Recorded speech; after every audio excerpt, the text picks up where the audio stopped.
35% tariff is now in place on some Canadian goods. And one Canadian industry that Washington has taken particular issue with is dairy. Canada's goods now have a 35% tax on them, and dairy is a Canadian business that Washington has a lot of problems with. President Donald Trump signed an order on August 1st, 2025, that raised taxes on Canadian goods that are not part of the USMCA from 25% to 35%. Reuters and the Associated Press both confirmed that this move went into action right away. It made trade problems between the two countries worse.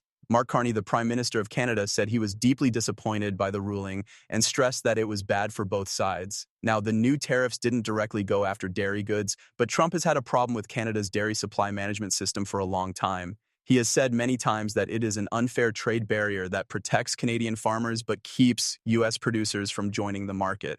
Wikipedia says that this method is meant to keep prices stable and keep big U.S. agribusiness companies from taking over family farms. That's why Canada has stood strong and said over and over that it will protect the system no matter what. RBC and Wikipedia both say that Canada's dairy supply management system was set up in the early 1970s by the Farm Products Agencies Act. Over the past 50 years, this system has been in place to keep prices stable and keep large U.S. farming companies from destroying thousands of small family farms. Some news sources in the business world, like the Bullvine, say that this method limits U.S. dairy imports to 3.5% to 3.6% of the Canadian market. And if imports go over that amount, the tariffs go through the roof, 241% on milk and almost 298% on butter. Together, these high taxes and strict import limits keep Canadian farmers' incomes stable and keep prices from going up and down wildly. Because of this, Canada's trade strategy has made the dairy industry one of the most protected parts, and the dairy business has to follow CUSMA rules. But U.S. President Donald Trump has said over and over that he thinks it's a bad deal for American farmers. This information comes from the USDA Economic Research Service and the University of Wisconsin-Madison. Each year, American farmers send about $877 million worth of dairy goods to Canada. That's a big jump from 2021, when it was only $525 million. On the other hand, Canada only sends about $300 million worth of dairy to the U.S. Each year, because of rules about supply management, imports are limited to 3.6% of Canada's market. These limits, along with the high tariffs that apply when quotas are surpassed, are seen as proof by President Trump and his supporters that U.S. farmers are not being given fair access. Canada's Parliament passed Bill C-202 just a few weeks before Washington put new tariffs in place. This law forbids using supply management as a bargaining chip in international trade talks. After years of pressure on Canada to give in, it passed with rare backing from both parties. This move was supported by most Canadians, not just in Quebec, which is where the dairy industry is based, but also in British Columbia, Alberta, and even the Northwest Territories. Nationwide, farmers see supply management as an important part of keeping things stable in the country. Business groups say that if the rules are loosened too much, foreign cheese could take up to 18% of the U.S. market. That would put the whole system at risk, which would mean farms closing, people losing their jobs, and rural businesses taking big hits. To put it another way, Trump's claim that going after Canadian dairy will help American farmers is both false and political. The United States already has a big dairy surplus with Canada. It's also true that Canada's supply management system doesn't lock the door behind it. Setting a clear quota to help local farmers is what it does. For the record, the U.S. has used this strategy in other fields when it wants to protect its own interests. He thinks that sometimes a tax is better than a deal. It's been brought to the attention of President Trump by Michigan's governor after seeing how badly his tariffs will hurt the auto industry in the United States, Car City. The most recent numbers show that tariffs are having the exact opposite effect on Michigan, which is the center of the American car industry. He said that higher taxes would protect jobs and bring manufacturing back to the U.S., but the facts show that this is not the case. Reuters says that import taxes caused General Motors profits to drop by $1.1 billion in the second quarter. The company also said that it could lose as much as $4 to $5 billion this year. AP News said that Stellantis, the company that owns Jeep and Ram, lost 2.3 billion euros, which is about $2.68 billion, in the first half of 2025. About 300 million euros of that came from taxes alone, and the loss could reach 1.5 billion euros, or about $1.7 billion for the whole year. Ford has also been hit hard. Reuters and CBS News both reported that the company lost $800 million. Elion in the second quarter alone. As a result, it had to lower its profit forecast for the whole year from $7 billion to $8 billion to $6.75 billion to $7 billion. It is clear from these huge losses that tariffs are not helping the American car industry. Instead, they are cutting profits, raising costs, narrowing profit margins, and threatening jobs in Detroit. It hurts even more. People are now worried that car prices will go up by thousands of dollars. This means that Trump's promise to boost U.S. production did not work out as planned. Recently, new import taxes have been put in place. These taxes could cause more factory jobs to be lost, prices to go up, and earnings to go down. Trump once said that putting high tariffs on steel, aluminum, and imported car parts would bring manufacturing back to the United States and stop relying on supplies from other countries. The United States, on the other hand, raised taxes on steel and aluminum from 25% to 50% on June 4, 2025, and the results have shown that it has the opposite effect.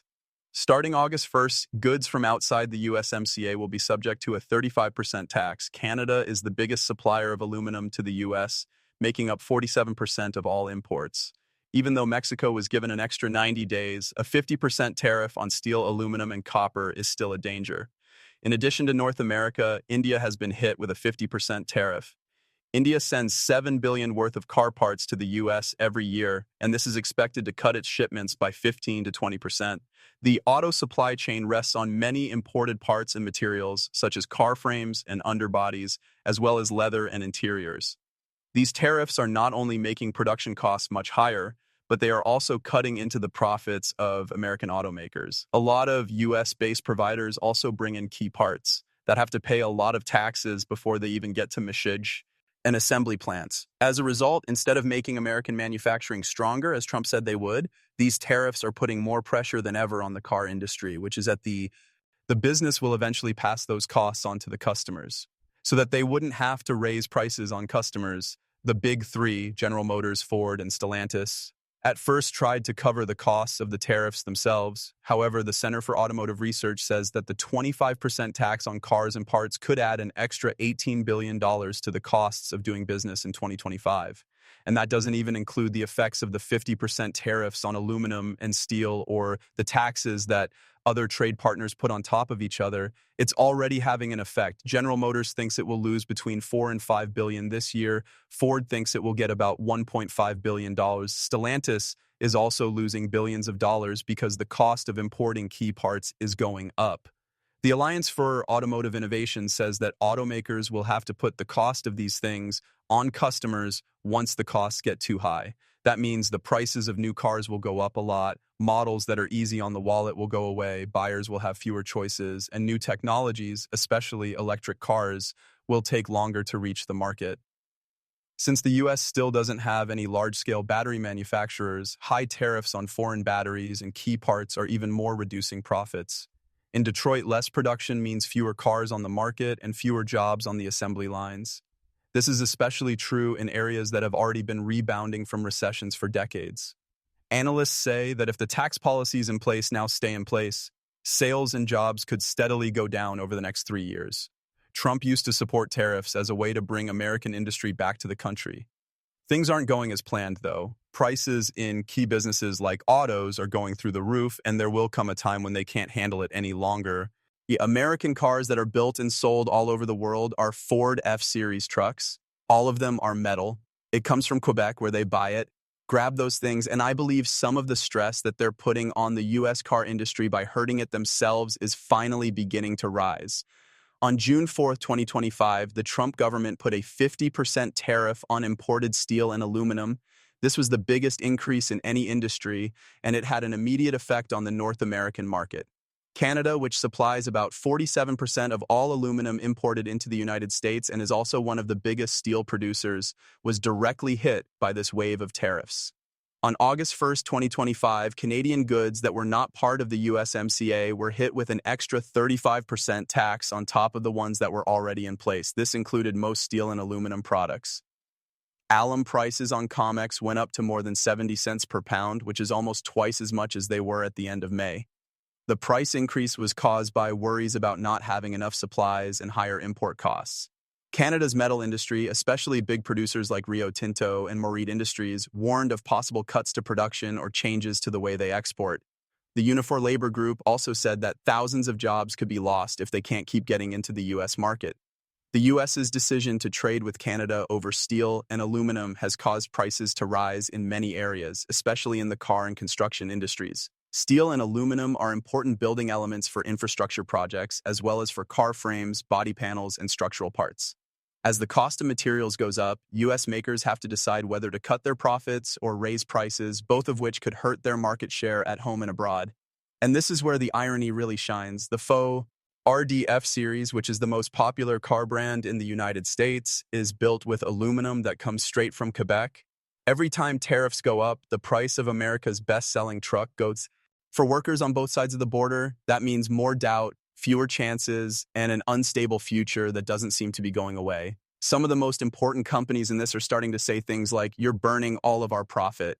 Yes, tariffs make Canadian providers weak. There is more damage than just the line. It goes straight into Detroit, which is the center of the auto business in the United States. Steel and aluminum, especially the metal from Quebec that the Ford F-Series relies on so heavily, have become much more expensive. This has caused all assembly costs to go up. Alux Partners, an independent research group, says that these tariffs could make cars cost anywhere from $4,000 to $9,000 more based on the model. At least $4,000 would be added to crossovers. Big SUV prices could go up by as much as $9,000, and the price of electric cars could go up by up to $12,000. Those extra costs could make it impossible for families who are already struggling to pay their bills to buy new cars, causing many buyers to put off purchases or switch to the market for used cars. The Trump administration may have wanted to put pressure on Canada, but Michigan is being hit the hardest by this strike. Watchdogs in the industry say that the 50% tariffs on steel and aluminum, along with the 25% to 30% duties on car parts coming through Michigan's supply chain, could put up to 600,000 manufacturing jobs at risk. It's not just a game of numbers either. Behind every number are people who work on the line, suppliers who live in small towns, and dealerships that count on steady sales. The shock spreads outward when prices go up and production slows down. Less work in plants, less need for parts, and smaller paychecks for people who have already been through decades of bad economic times. Analysts say it takes years to rebuild trust in stable supply chains after it has been broken, sometimes decades. In the meantime, rivals in Asia and Europe are waiting to get a piece of the market. They are doing this by selling cars for less money and speeding up the adoption of new technologies, especially in electric cars. Costs are going up, which means prices for consumers are going up too. Companies and towns can no longer worry about running out of resources in the future. It's the way things are today. When the White House does things that help Detroit, they will also help Ontario. What's wrong is that they're shooting everywhere and hitting us all. Along the way, they'll destroy major American companies. Even though Trump's steel taxes were meant to punish a neighbor, the country that is really being hurt is the United States. While Canada quickly changed its strategy, investing a lot of money in its own country and expanding its reach beyond the U.S. market, the car industry in the United States is stuck in a broken supply chain. Every day, costs are going up, and there doesn't seem to be a way out. It's no longer just a trade disagreement. It's turned into a tough test of economic leadership. The truth can't be hidden as the pressure keeps building.